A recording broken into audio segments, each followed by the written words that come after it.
네, 반갑습니다, 여러분. 자, 오늘 성경 말씀 간단히 다시 한번 읽어보도록 하겠습니다. 우선 마태복음 5장 3절부터 6절까지 같이 한번 다시 읽어보도록 하겠습니다. 심령이 가난한 자는 복이 있나니 천국이 그들의 것이며, 애통하는 자는 복이 있나니 그들이 위로를 받을 것이며, 온유한 자는 복이 있나니 그들이 땅을 기업으로 받을 것이며, 의에 주르고 목마른 자는 복이 있나니 그들이 배부를 것이며. 자, 이 마태복음 5장 1절부터 12절까지는 우리가 일반적으로 팔복, Beatitudes 그래가지고 많이들 알려져 있는 내용이고, 특히 예수님께서 대중들에게 설교한 첫 번째 대목에 나오는 내용입니다. 그 내용을 보면은 기본적으로 복이 있는 사람들이 어떤 사람들인가에 대해서 설명을 해주셨습니다. 자, 사실 그 복이 있는 사람이 어떤 사람들이냐 하는 거에 대해서는 참 우리가 판단하기 쉽지 않습니다. 어떤 사람이 복이 있습니까? 돈이 많으면 복이 있습니까? 권세가 높으면 복이 있습니까? 명예가 높고 인기가 많으면 복이 있습니까? 반드시 그렇지는 않은 것 같아요. 돈이 많은 사람들은요, 돈을 많이 만질지는 몰라도 그 사람은 많은 돈이 들어왔다가 또 많은 돈이 빠져나가는 사람입니다.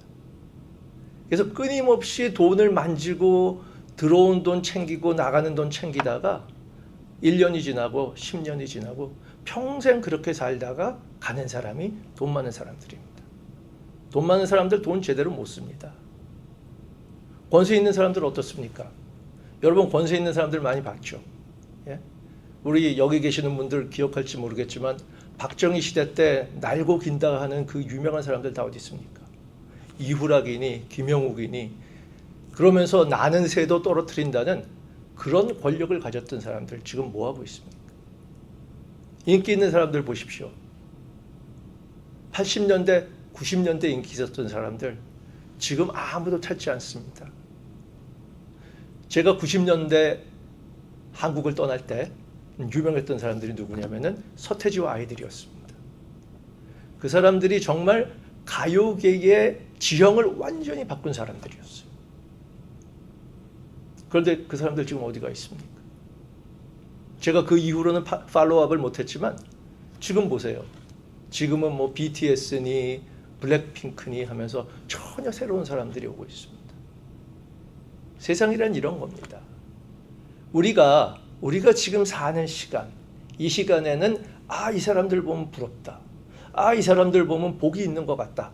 라고 하는 그런 사람들도 시간이라는 함정 속에 빠져가지고 세월이 지나가면은 옛날이요 그러면서 이 세상에서 우리가 복이라고 생각하는 것들을 다 아쉬워하면서 본인들은 스스로 쓰러져가는 그런 인생을 살고 있습니다. 그러기에 예수님께서는 사람들이 찾는 그 복이 어떤 건가에 대해 가지고 당신께서 대중설교를 맨 처음 하면서 사람들이 제일 궁금해하고 제일 가지고 싶어하는 그러한 복에 대해 가지고 설명을 해주셨습니다. 그러면 그 복이 어떤 건가라는 거에 대한 것이 8가지로 이제 설명을 해주셨거든요. 우리가 아까 읽어본 것 중에 첫 번째 거에 대해서 한번 보도록 하겠습니다. 자, 3절입니다. 심령이 가난한 자는 복이 있나니 천국이 그들의 것입니다. 것이며. 자, 이 문장을 한번 간단히 살펴보겠습니다. 심령이 가난한 자가 복이 있다. 그러면은 결국 거꾸로 뒤집어서 얘기를 하면 무슨 얘기입니까? 복이 있는 자는 심령이 가난하다. 이런 얘기입니다.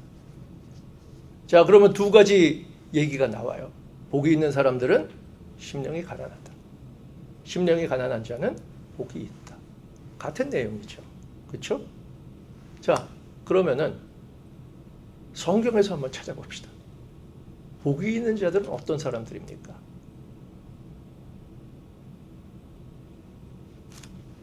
복이 있는 자에 대해서 하나님이 우리 인간을 창조하면서부터 쭉 얘기를 해오셨어요. 복이 있으라, 복이 있을 것이다, 복이 있는 자는 이렇다. 대표적인 것 중에 하나가 우리가 구약에서 복이 있는 자에 대해서 한번 살펴보도록 하죠. 시편 보도록 하겠습니다. 여러분, 시편 되게 우리 기도할 때 많이 하는 내용이죠. 그리고 다윗이 전부 다 쓴 내용들이죠. 시편 1장 한번 보십시오. 거기 나와 있는 첫 번째 1장 1절의 내용이 뭡니까? 복 있는 사람은 이렇게 시작합니다. 그러면은 시편 1장 1절부터 3절까지가 복 있는 사람은에 대한 내용이니까 같이 한번 보도록 하겠습니다. 복 있는 사람은 악인들의 꾀를 따르지 아니하며 죄인들의 길에 서지 아니하며 오만한 자들의 자리에 앉지 아니하고 오직 여호와의 율법을 즐거워하여 그의 율법을 주야로 묵상하는도다. 그는 시냇가에 심은 나무가 철을 따라 열매를 맺으며 그 잎사귀가 마르지 아니함과 같으니 그가 하는 모든 일이 다 형통하리로다. 자, 여기를 보면은요, 복 있는 사람에 대해 가지고 설명을 해놨어요. 1절에는 복 있는 사람은 이러한 세 가지를 하지 않는다. 2절에는 복 있는 사람은 이러한 두 가지를 한다. 3절에는 그래서 복 있는 사람은 이렇게 된다. 이렇게 설명을 해놨습니다. 얼마나 정확한 설명입니까? 이 성경은 이래서 좋은 겁니다. 뭐 궁금한 게 있으면은요, 다 찾아보면 거기에 대한 설명이 나와 있어요. 그 복 있는 사람에 대한 설명을 우리 한번 같이 볼까요? 예? 세 가지 하지 않는 게 어떤 겁니까? 첫 번째, 악인들의 꾀를 따르지 아니한다. 여러분, 이 참 재밌는 말입니다. 사람들이요, 악인들의 꾀를 왜 따를까요? 이미 여기도 나와 있듯이 우리는 그 꾀를 주는 사람이 악인이라는 걸 알고 있어요. 그런데 그 악인들의 꾀를 왜 따를까요? 그게 바로 우리의 본성입니다.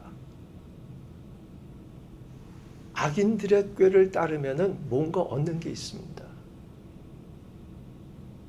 뭔가 얻는 게 그냥 보통 얻는 게 아니고요, 아주 엄청나게 얻는 게 있습니다. 그러니 악인인 것을 알면서도 그 사람들의 꾀를 따르는 거죠. 이렇게 부당한 이득을 얻을 수 있다라는 것을 알고 이거를 쫓으면 바로 복 있는 사람이 안 된다라는 겁니다. 그 복 있는 사람은 어떤 사람들이요? 부당한 이득을 취하는 사람들이 아닙니다. 복 있는 사람들은 자기에게 주어진 일, 자기에게 주어진 역할을 충실히 수행함으로써 주어진 정당한 이익은 취할지 몰라도 일확천금을 위해 가지고, 로또를 당첨하기 위해 가지고, 무슨 해가지고, 시행업을 해가지고, 누구에 대해 뇌물을 줘가지고, 이렇게 하면은 이 사람들 다 우리 편으로 만들 수 있으니, 그래서 큰 돈을 벌 수 있어요 라고 하는 이러한 꾀에 속아 넘어가지 않는 사람이 바로 복 있는 사람들입니다. 복 있는 사람 첫 번째 하지 않아야 될 거 기억하시겠죠? 두 번째입니다. 두 번째 있는 말이 죄인들의 길에 서지 아니한다 라고 얘기했습니다. 여러분, 이거 참 쉽지 않은 말입니다. 여러분, 우리 누굽니까? 다들 크리스찬이죠. 그렇죠? 크리스찬의 전제는 뭐예요? 우리가 모두 죄인이다 라는 것을 인정한 사람들입니다. 이 세상에 죄인 아닌 사람 없습니다. 죄인 아닌 사람 손 들어보세요. 없습니다.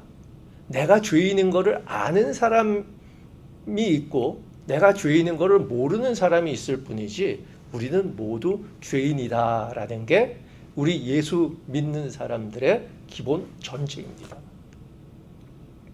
그런데 여기 나와 있는 거 보면은 죄인들의 길에 서지 아니하며 이 세상 살지 말라는 소리예요. 안 그렇습니까? 이 세상은 전부 다 죄인들로 가득 차 있는데 이 세상에서 살면서 죄인들의 길에 서지 말라? 가능합니까? 불가능합니다. 그러면 도대체 복 있는 사람들은 어떤 사람이에요? 예? 일반 모든 사람들이 하는 로또 맞는 거 해서도 안 되고 떼돈 벌어서도 안 되고 사람들이 사는 대로 살아서 안 된다라고 하는 게 복 있는 사람들이에요. 세 번째 한번 봅시다. 오만한 자들의 자리에 앉지 아니하고 아마도 여러분들이 진정한 크리스찬이어서 내가 죄인인 걸 안다면은 오만한 자리에는 앉지 않을 겁니다. 그거는 믿습니다. 우리 인간이 비록 죄인일지라도 그 정도의 양심은 가지고 있습니다. 오만한 자리에 앉지 않을 수 있습니다. 그러나 첫 번째, 두 번째, 세 번째 다 이어지는 이 세 가지 일을 우리가 과연 할 수 있을까요? 못합니다. 죄인이기에 못합니다. 이 사람들은 어떤 사람입니까? 바로 이 세상을 살지 않는 사람들입니다. 어디를 사는 사람들이에요? 바로 하늘나라 사람입니다. 하나님의 사람입니다. 천국 백성들입니다. 복 있는 사람은 결국 보면은 천국 백성입니다. 복 있는 사람은요, 돈 많은 사람이 아니에요. 복 있는 사람은 권세가 높은 사람이 아니에요. 인기 많은 사람이 아닙니다. 하나님 나라 백성이 바로 복 있는 사람입니다. 이 복 있는 사람들이 그럼 어떻게 합니까? 두 가지 하는 게 있어요. 2절에 나옵니다. 오직 여호와의 율법을 즐거워한다. 그리고 두 번째는 그의 율법을 주야로 묵상한다. 이것도 쉽지 않습니다. 여러분, 이 세상 살면서요, 우리 그런 얘기 많이 들어봤죠. 이 세상은 넓고 할 일은 많다. 이렇게 넓은 세상에서 할 일도 많고 즐길 것도 많은데 여기서 얘기하는 게 뭐냐면은 오직 여호와의 율법을 즐거워해라. 가능하겠습니까? 쉽지 않습니다. 여러분, 우리 크리스찬임을 자신하며 살아가고 있습니다. 그러나 곰곰이 우리한테 물어봤을 때 여기 나온 대로 복 있는 사람처럼 살고 있습니까? 우리 자신 있게 네라고 대답하기 쉽지 않습니다. 그러나 진정으로 우리가 여호와를 사랑하고 크리스찬으로서 예수님을 따라가는 사람이라면 가능합니다. 오직 여호와의 율법을 즐거워하고 그의 율법을 주야로 묵상하는도다. 여러분, 연애해 보셨죠? 연애하면 생각나는 게 뭡니까? 그 여자 생각밖에 안 납니다. 그 남자 생각밖에 안 나요. 밥 먹을 때나 뭐 버스 타고 어디를 갈 때나 뭐 비슷한 모습 보이면 혹시 그 남자 아닐까? 혹시 그녀 아닐까? 이런 생각하는 게 바로 우리가 여기서 말하는 여호와의 율법을 즐거워하는 그런 관계입니다.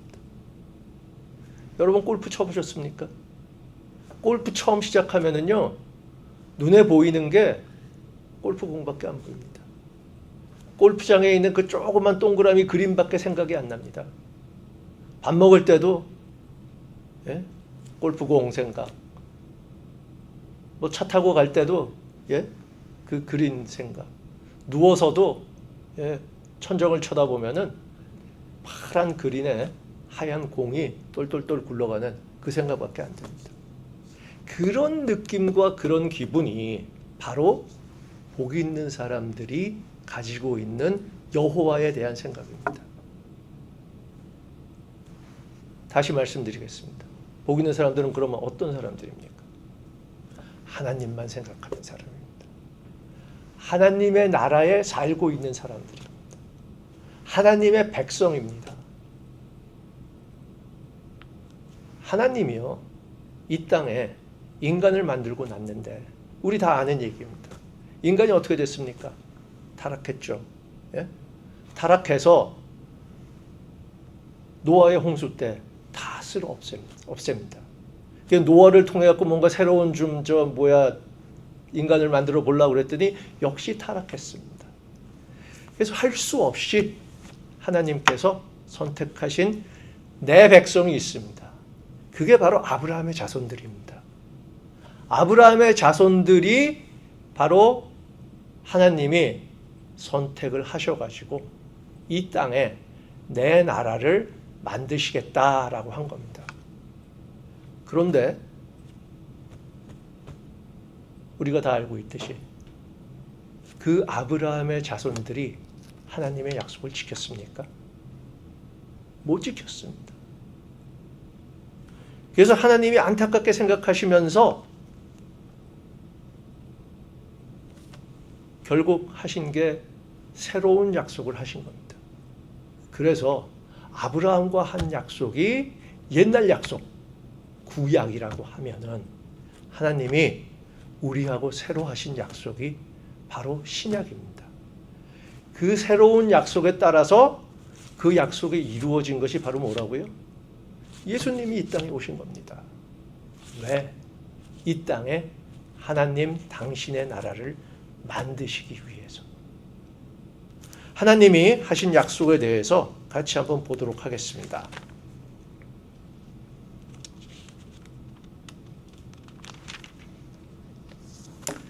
이사야서 43장 1절 한번 보겠습니다. 여러분 다 잘 아시는 내용들이죠?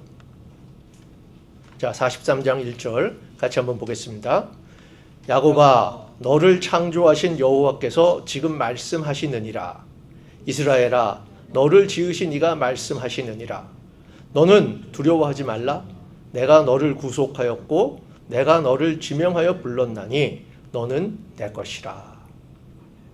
이렇게 하나님이 야곱, 이스라엘, 아브라함의 자손들을 불러서 내 거다라고 이렇게 말씀도 주고 언약도 주고 사람도 주고 땅도 주고 나라까지 세워주셨는데 어떻게 됐습니까? 우리가 다 알듯이 그 약속을 못 지킨 거예요. 그래서 안타까운 하나님이 다시 우리에게 주신 약속이 바로 예레미야서에 나옵니다. 예레미야서 31장 31절부터 34절까지 같이 한번 보도록 하겠습니다. 그 31장 위에 보면은 31장 31절 위에 보면은 조그만 소제목이 나오죠. 새 언약이라고요. 예, 이 새 언약에 대해서 말씀하시는 겁니다. 31절부터 같이 읽겠습니다.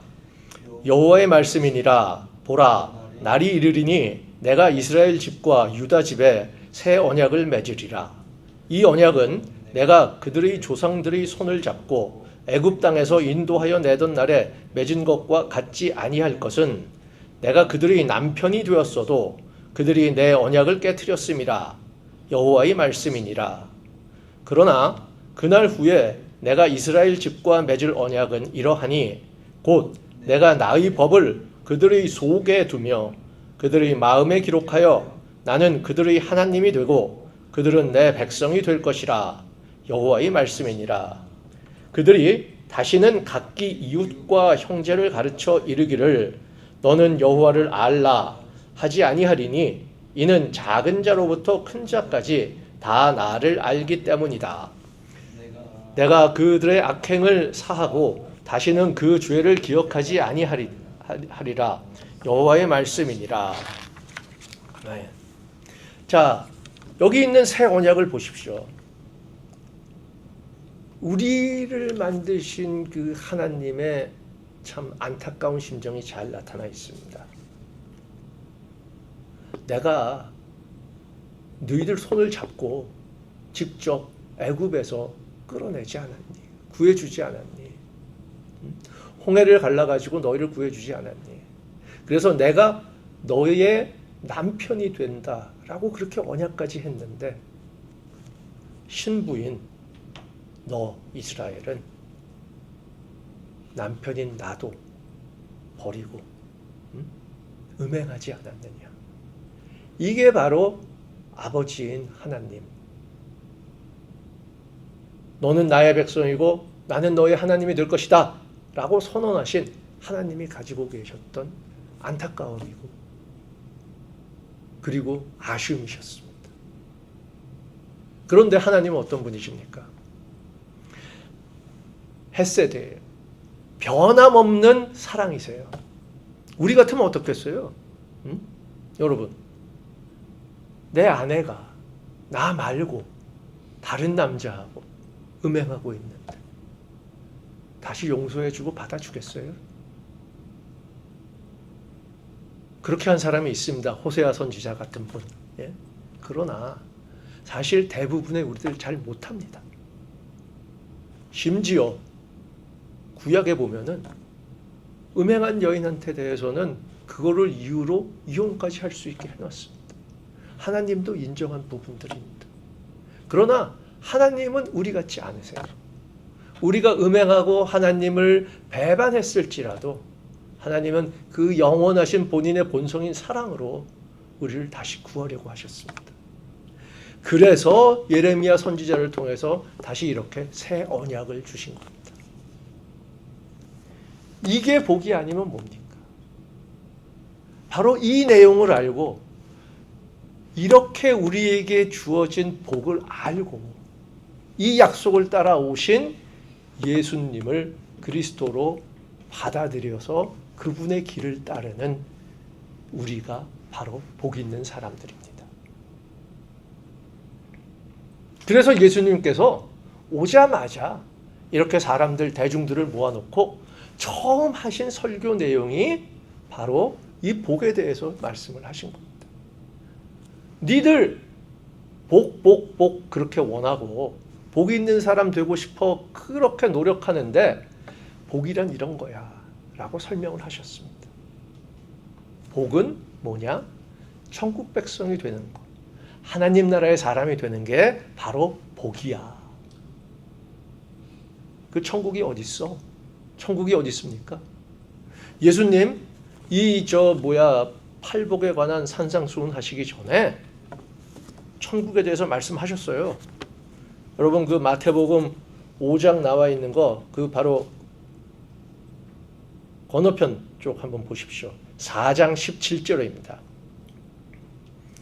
이때부터 마태복음 4장 17절입니다. 이때부터 예수께서 비로소 전파하여 이르시되 회개하라 천국이 가까이 왔느니라 하시더라. 여러분 이거 가까이 왔다는 게요 추상적인 얘기가 아닙니다. 여러분 영어 성경 한번 보세요. 뭐라고 되어 있습니까? Repent. Kingdom of heaven is at hand. 여러분 손 옆에 바로 있어요. 하나님의 나라, 천국이 멀리 있는 게 아닙니다. 우리 손 닿는 거리에 있어요. 우리가 해야 될 거는 뭡니까? 손을 내밀어서 잡으면 됩니다. 그 말씀을 하시고 그걸 잡아라. 그걸 잡으면은 복 있는 사람이 되고 그 복 있는 사람들은 어떻게 되냐? 여기 나와 있는 7가지 특성을 가지게 된다. 이렇게 말씀을 하신 겁니다. 여러분 어느 나라든지 가면은 그 나라의 건국 정신 내지는 국민성 그런 게 있습니다. 우리의 건국 정신은 뭡니까? 분명하지 않죠. 그렇죠? 그게 대한민국의 어쩌면 문제점이기도 하죠. 하지만 대개 이야기하는 것이 홍익인간 그런 얘기하고 있습니다. 미국의 건국 정신이 뭡니까? 여러분 아시다시피 미국은요 철저하게 기독교 정신에 기반해서 건국된 나라입니다.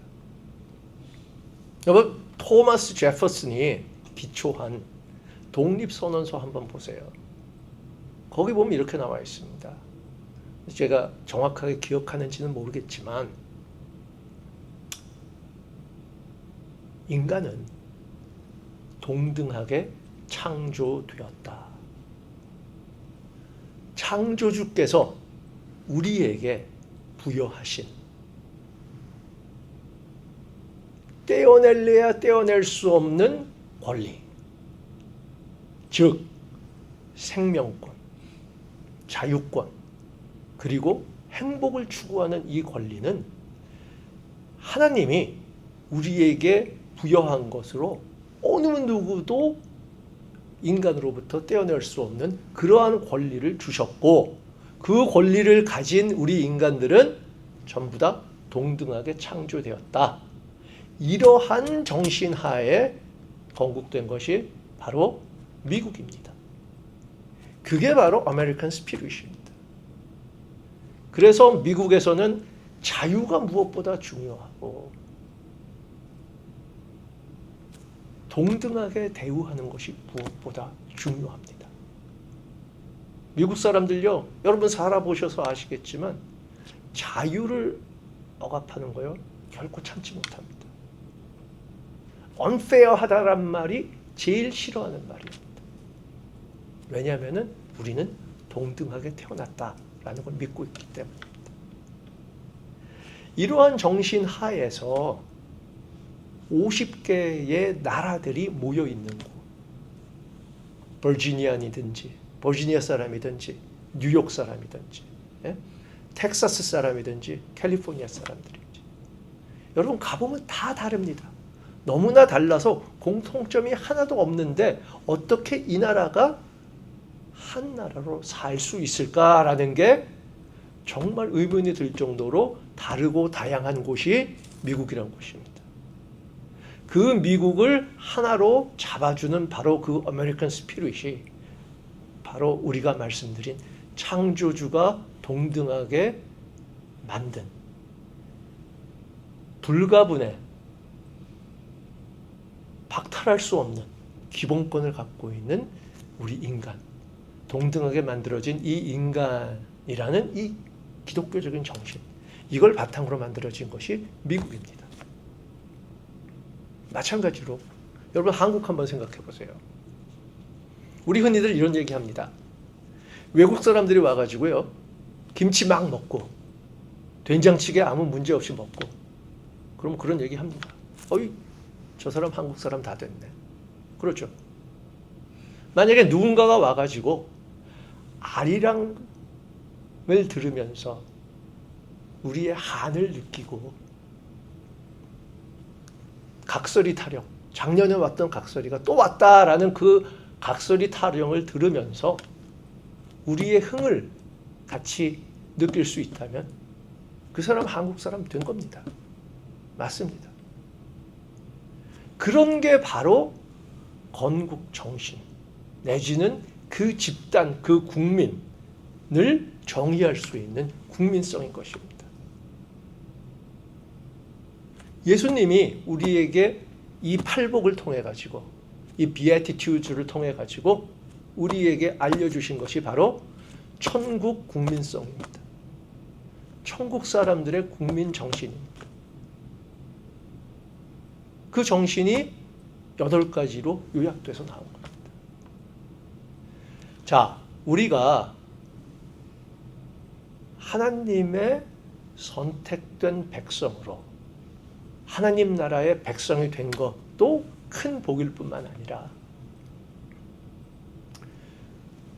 그 백성의 특징이 뭔가, 그 천국 국민의 국민성이 뭔가라는 것을 알게 된 것도 엄청난 복입니다.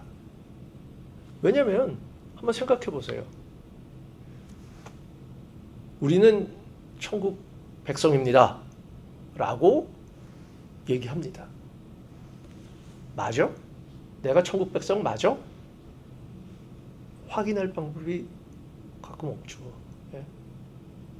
뭐 천국 여권이 따로 있는 것도 아니고, 예? 천국 출생 증명서가 따로 있는 것도 아니고. 그럴 때 여러분들이 와 보셔야 될 부분이 바로 이 8개의 복입니다. 내가 천국 국민으로서 천국 국민이 가지고 있는 국민성에 맞는 삶을 살고 있나. 이런 특성이 나한테 있나. 내가 이런 걸 혹시나 잃지 않았나. 라고 나 자신을 되돌아볼 수 있는 좋은 시험지 역할을 하는 게 바로 이 팔복의 내용들입니다. 자, 그런 걸 전제로 해서 그러면은 팔복에 대해 가지고 한번 간단히 살펴보도록 하겠습니다. 뭐 워낙 이 부분에 대해서는 많은 분들이 좋은 그 말씀들을 전했기 때문에 뭐 상세한 내용들은 그분들 말씀하신 거 참조하시고요. 예, 저는 제가 말씀드린 대로 야 우리가 천국 백성으로 사는데 어떻게 사는 게 정말 천국 백성다운 삶인가 라는 면에서 한번 접근해 보도록 하겠습니다.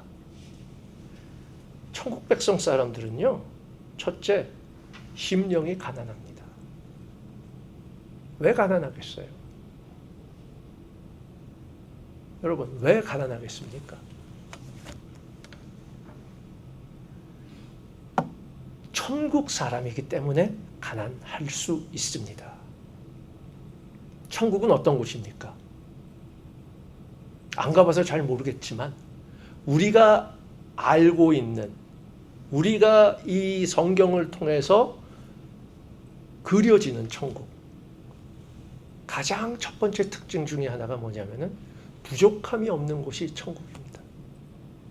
천국은 결핍이 없는 곳입니다. 풍족함을 느끼는 곳입니다. 여러분 아까 우리 처음에 야, 복 있는 사람, 돈이 많으면 복이 있을까? 이 세상에서는요, 여러분, 아무리 돈이 많아도 결코 이 부족함, 결코 자신의 결핍을 해소할 수 없습니다.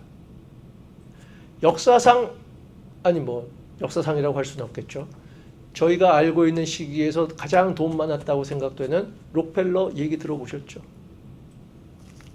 록펠러한테 물어봤습니다. 당신은 세계 최고의 부자입니다.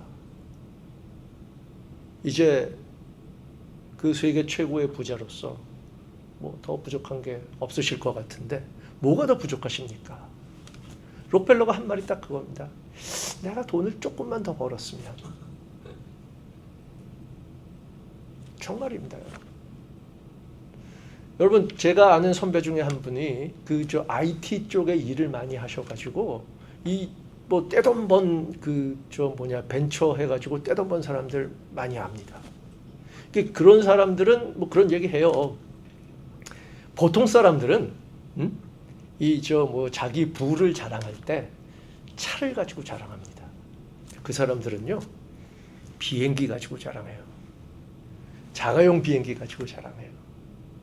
그래가지고 자가용 비행기를 마침내 샀습니다. 사자마자 부족한 거예요. 자가용 비행기 가지기 전까지만 해도 내가 자가용 비행기 하나만 가지면은 세상의 모든 문제가 다 해결되고 내가 정말 만족할 것 같아. 그런데 내가 자가용 비행기를 딱 사고 보니 내 옆에 친구는 나보다 엔진이 하나 더 있는 비행기를 가지고 있네. 이게 현실입니다.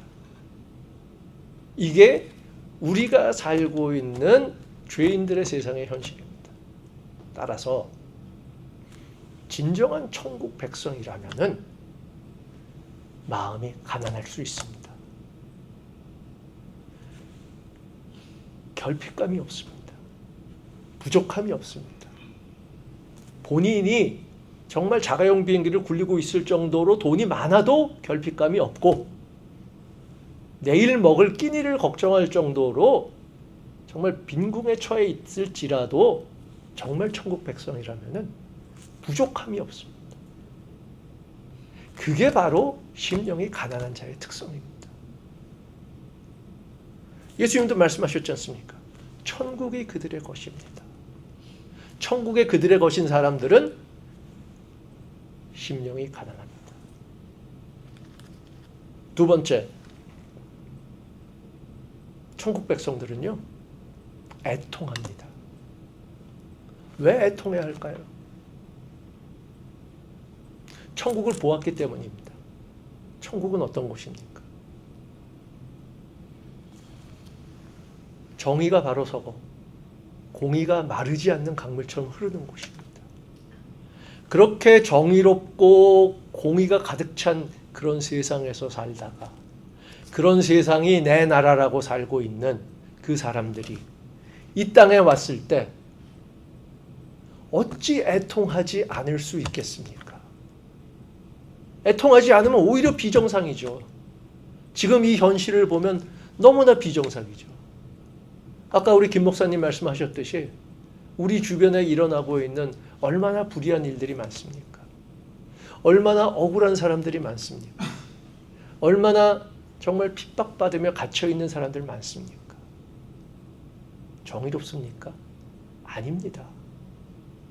우리가 정의라는 이름을 가지고 많은 사람들이 자기의 주장을 내세우고 있지만 우리들이 살고 있는 이 세상, 죄인들의 세상에는 정의가 없습니다. 그러니 천국 사람들은 애통해할 수밖에 없습니다. 그래서 애통하는 것이 바로 천국의 국민성 중에 천국 사람들이 이 땅에 사는 사람들이 나타내는 어떠한 특징 중에 하나입니다. 세 번째는 온유한 자입니다. 온유함입니다. 여러분, 온유함이 뭡니까? 온유함이 너무너무 착해가지고 남들이 하자는 대로 다 해주는 그런 거 아닙니다, 여러분. 온유함이라 하면 이렇게 정의할 수 있을 거예요.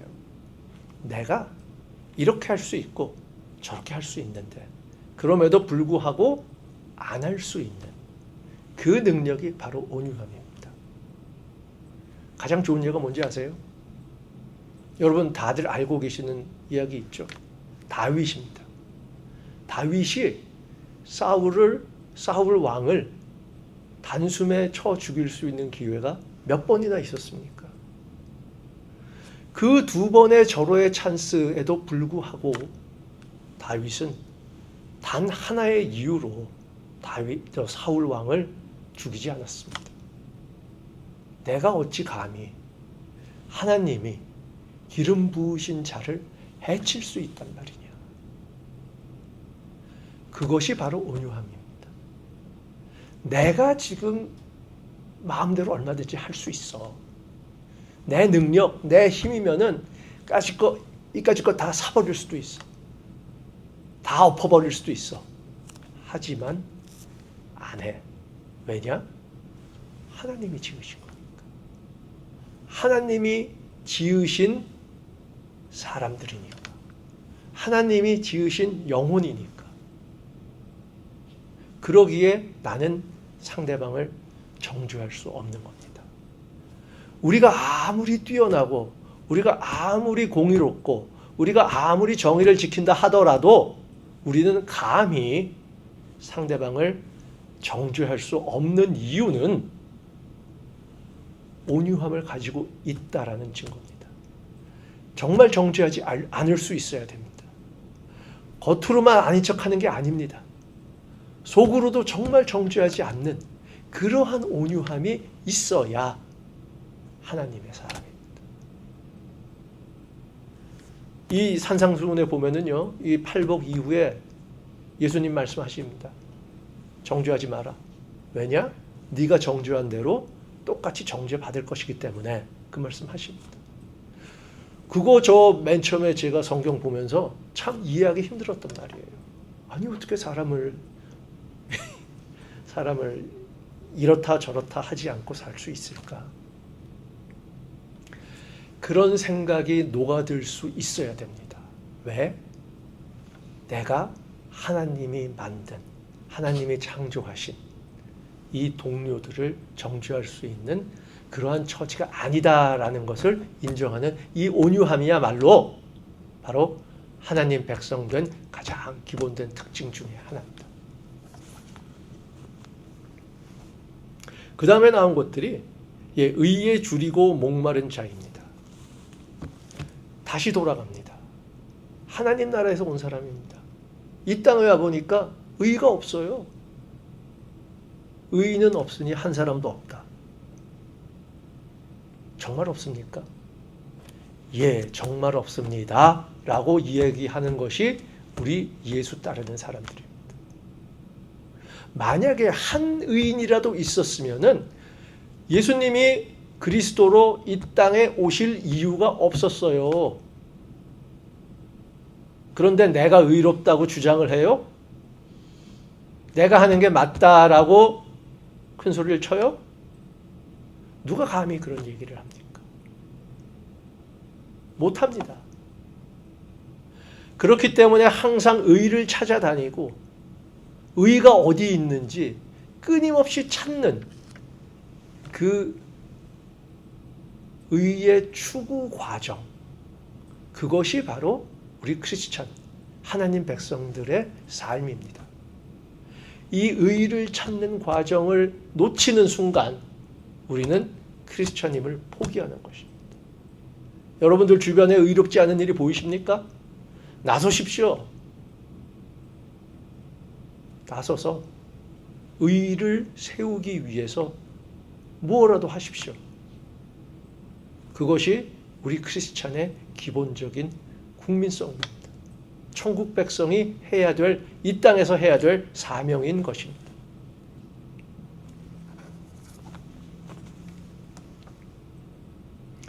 그 다음 내용들 보면은요, 개인적인 어떤 그 성향에 대해서 설명해 주고 있습니다. 천국 백성은 긍휼히 여기는 자들이다. 왜 그렇겠습니까?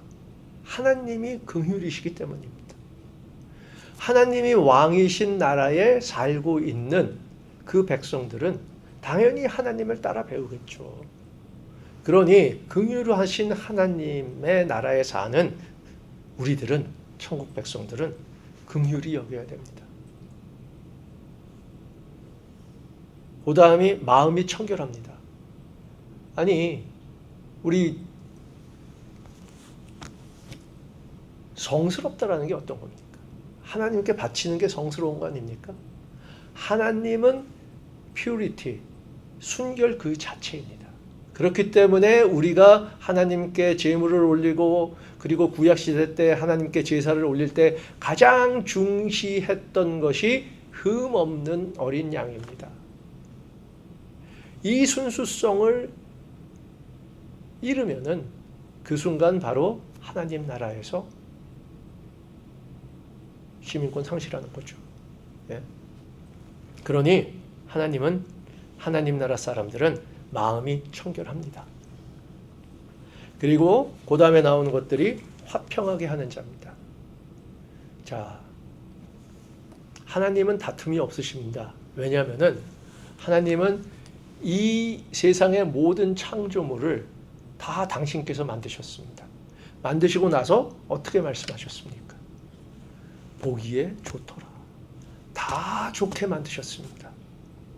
하나님한테는 나쁜 것이 다 없습니다. 다 필요가 있어서 필요한 때, 필요한 장소, 필요한 시간에 쓰시기 위해서 만드신 겁니다. 그러나 만들어진 우리 피조물 입장에서 보면은 필요 없는 것처럼 보이는 사람이 있어요.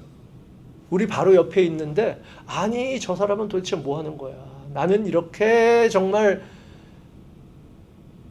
손이 발휘되도록 아침부터 저녁까지 이렇게 죽어라고 노력하고 일하고 일하는데 저 친구는 뭐해? 맨날 그냥 진짜 배짱이처럼 누워가지고 아무것도 안 하고, 예?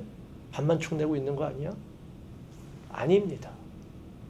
하나님은 그렇게 만드셨어요. 우리 이런 얘기 합니다. 이런 거와 관련해 가지고요. 여러분 그 잘 아는 C.S. 루이스 있죠? 예, 아주 20세기에 유명했던 그 변증가였는데 C.S. 루이스가 우리 창조물에 대해서 이렇게 얘기를 해요. 우리는 건반입니다. 건반은 그냥 놓여 있어요. 놓여 있는 건반만으로는 아무런 의미가 없습니다. 하나님은 그 각 건반을 다 쓰십니다. 필요한 때에, 필요한 시간에, 필요한 만큼만 불러서 쓰십니다. 그 88개의 건반은 다 필요합니다. 그것이 없으면은 피아노가 피아노로서의 역할을 못합니다. 오로지 훌륭한 작곡가요, 훌륭한 연주자인 하나님만이 이 건반들을 제대로 쓸 때에 우리가 제대로 역할을 하는 겁니다.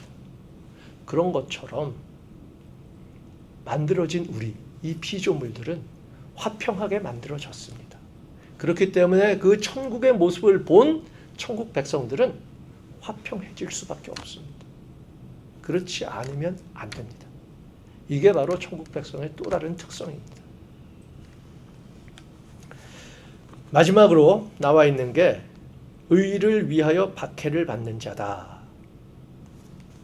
이거는 우리 그 위에 나와 있던 말하고 똑같죠. 의에 줄이고 목마른 자는 복이 있다라고 한 말에 마지막으로 이제 결론을 내리면서 하시는 말씀입니다.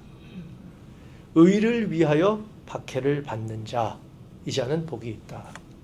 저는 이 구절을 읽을 때마다 감사합니다. 여러분 제 이름 아세요? 박해찬입니다. 박해가 가득 찬 사람입니다.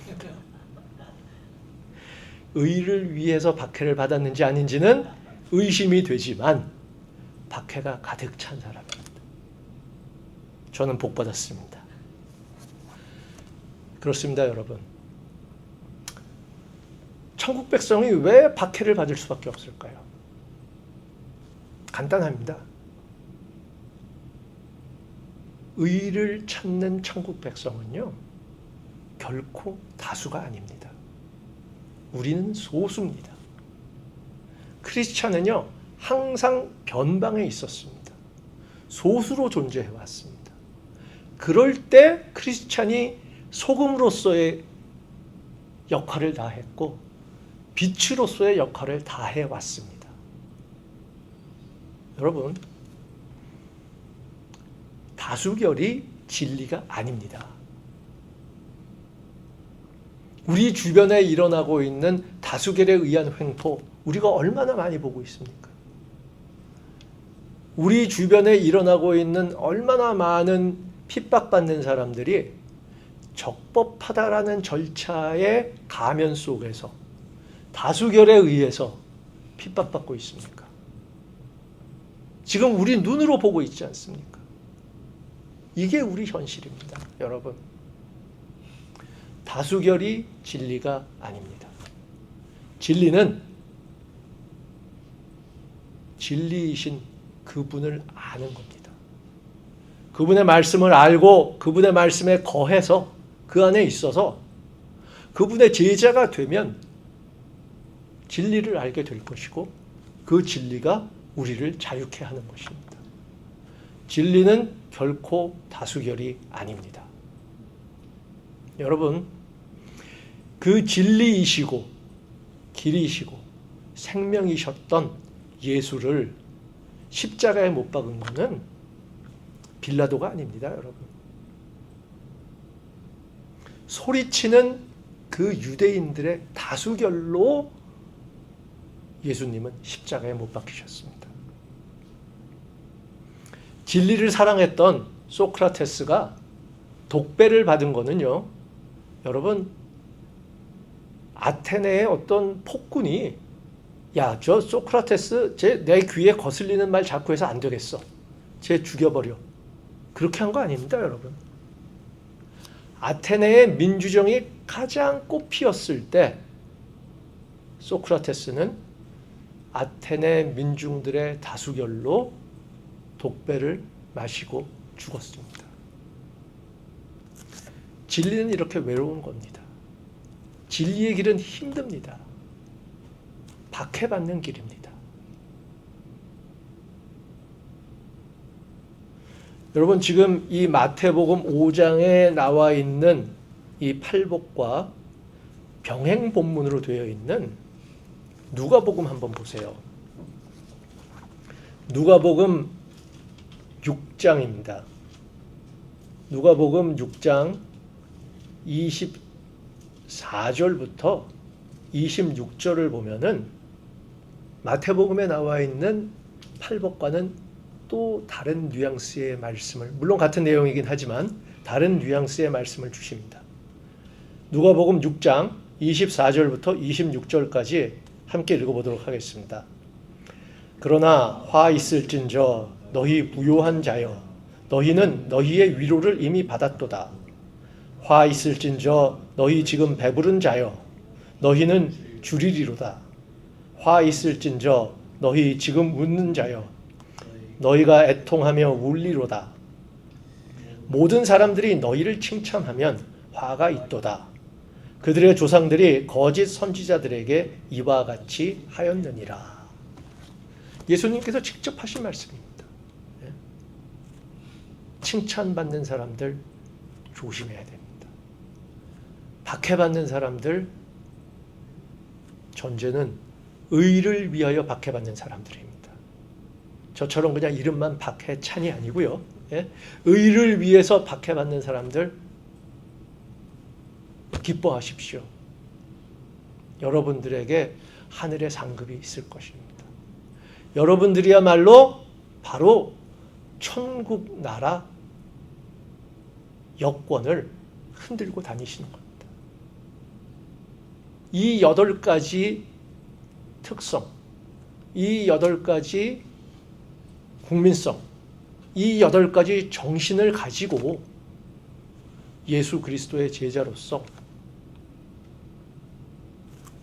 예수님께서 바로 손 옆에까지 가지고 온 천국을 이 땅에 이루는 귀한 성도들이 되는 그러한 하루가, 그러한 한 주가 되시기를 축원합니다.